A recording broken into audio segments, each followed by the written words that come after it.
iki gikorwa ni kera cyahawe umugisha n'Uwiteka niba ugikora warasezeranye n'uwo mwashakanye.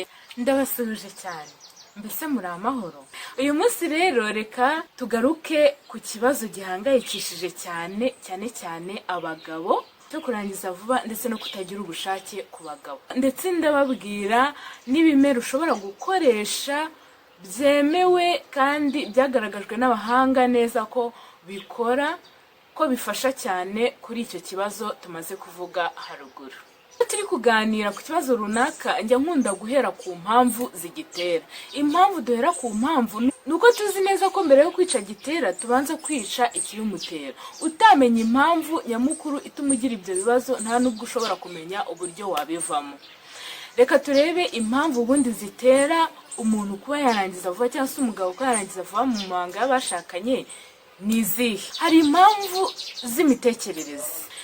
z'imitekerereze. Impamvu ya mbere ni stress. Muri iyi si twirirwa twirukanka dushaka amafaranga. Stress rero iyo ibaye nyinshi mu muntu nta nubwo ashobora gukora kiriya gikorwa ngo kigire aho yifuza, arangiza vuba. Indi mpamvu ya kabiri ni agahinda gakabije. Hari abantu baba bafite agahinda cyangwa se bahangayitse cyane, cyangwa se hari ibintu bahombye mu buzima, cyangwa se n'ubwo burwayi bukaba bwamutera agahinda gakabije, wenda atabasha kwihanganirwa n'uwo bashakanye. Ibyo ngibyo bigatuma abasha guhura n'icyo kibazo cyo kurangiza vuba. Indi mpamvu rero ni ukuba ujya muri icyo gikorwa n'ubundi ufite ubwoba bw'uko kitari bugende neza. Urumva ni impamvu z'imitekerereze. Indi mpamvu navuga itera abagabo kuba barangiza vuba ni ugutekereza cyane mu gihe uri muri icyo gikorwa. Tuzi neza ko abagabo bafite ibintu byinshi ku mutwe wabo. Iyo ugiye rero muri icyo gikorwa uri gutekereza ibintu byinshi ntabwo bigenda neza. Hanyuma rero reka turebe noneho impamvu zishobora gutuma umugabo atagira ubushake. Hari ukurangiza vuba ariko hari no kutagira ubushake. Impamvu zituma umugabo atagira ubushake rero mu mabanga y'abashakanye, icya mbere cy'ibanze ni ukugabanuka cyangwa se kubura k'umusemburo wa testosterone. Uwo ni umusemburo w'abagabo, ari we utuma umugabo abasha kugira ubushake, abasha kugira imbaraga muri ayo mabanga y'abashakanye. Iyo umusemburo rero wamanutse, wagiye hasi, bituma igikorwa kitagenda neza, utagira ubushake nk'uko ubyifuza. Uwo musemburo rero ugabanwa n'ibintu byinshi bitandukanye. Hari ukunywa inzoga n'itabi byinshi, hari stress nk'uko twabivuze, hari ukuba utarya indyo yuzuye, mbese ni byinshi. Hari uburwayi, ushobora kuba urwaye diyabete, ushobora kuba urwaye prostate, ushobora kuba urwaye umutima, hypertension. Izo ni indwara zishobora kugira ingaruka mbi muri kino gikorwa cy'amabanga y'abashakanye. Ubwo rero inshuti yanjye, mugabo nkurikiye cyangwa se mugore, niba ufite umugabo ufite icyo kibazo cyangwa se ari wowe bwite uri kureba kino kiganiro, banza usuzume muri izo mpamvu mvuze haruguru, urebe ngo ese ni iyihe mpamvu ituma ntagira ubushake, niyo mpamvu ituma ndangiza vuba. Hari ikindi tutarenze amaso nanone, abagabo babyibushye cyane bafite ibinure byo kunda. Ibyo nabyo ni inzitizi cyane zishobora gutuma igikorwa kitagenda neza. Hanyuma rero reka tuze tureba mbese ni uwuhe muti cyangwa se ni ibihe bimera bishobora gutuma ibyo bibazo bikemuka. Ni ibimera byiza kandi byemejwe n'abashakashatsi, byanditse mu bitabo byinshi bigiye bitandukanye ko ibyo bimera bigira umumaro cyane mu kongera imbaraga muri icyo gikorwa cy'abashakanye cyangwa gutuma umugabo atarangiza vuba. Ikimera cya mbere ngiye kubabwira ni ikimera cyitwa ginseng. Murakibona hano, ntabwo nyifite ariko murakibona mu ifoto nakiberetse. Iki kimera cyitwa ginseng mu Rwanda cyitwa mukuru. Sinzi aho waba uherereye nuko mwamucyita, ariko ikimera cyitwa ginseng ni ikimera cyiza cyane ku bagabo no ku bagore, ariko cyane ku bagabo kuko kigira uruhare mu gutuma imibonano mpuzabitsina igenda neza nk'uko ubyifuza. Cyongeraho umusemburo wa testosterone, kigatuma uruhuka neza mu mutwe, kigatuma ugira imbaraga muri ya mabanga n'ubundi turi kuvuga abashakanye. Ubwo rero ushobora kureba hirya no hino agukikije ukareba ko iki kimera ushaka kukibona, ariko utakibonye ushobora kunyandikira tukareba uburyo cyakugeraho.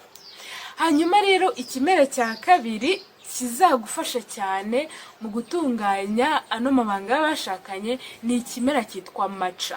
Ikimera cyitwa maca urakibona mu ifoto ukuntu kiba kimeze, ukoresha imizi yacyo.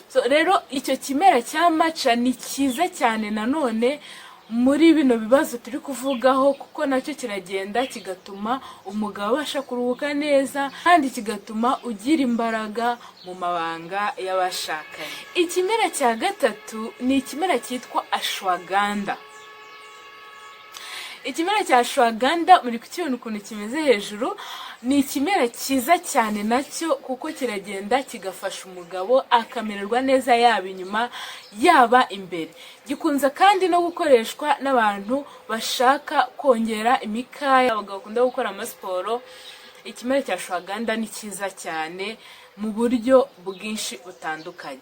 Mugabo unkurikiranye, niba uzi neza ko ufite kimwe muri ibi bibazo twavuze haruguru, ntabwo ukwiriye kwicara mu rugo udafite nibura kimwe muri ibi bimera tumaze kuvuga. Ibi bimera bishobora kuboneka mu mafu cyangwa se ukaba wagura inyunganiramirire zakozwe muri ibi bimera. Ni amahitamo yawe, nubibura uzampamagare nzakubwira uburyo uzabibona.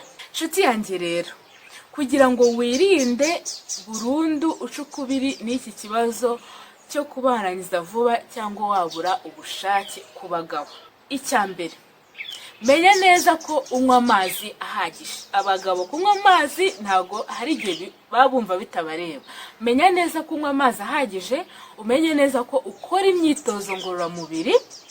Ikindi, umenye indyo urya, kuko hari indyo zituma ubasha kugira ubuzima bwiza, ukubakika haba mu mitekerereze haba mu mbaraga, hanyuma zikaba zagufasha kuba wamererwa neza. Mbashishikariza kandi kugumana nanjye kuko ndi kubategurira ikiganiro kivuga ku byo kunywa bya hano iwacu bisanzwe ushobora gukoresha bigatuma ugira ubushake cyangwa se bikanarwanya cya kibazo cyo kurangiza vuba ku bagabo. Tuzabivugaho, iki kiganiro ndi kukibategurira rwose, ntuzacikwe.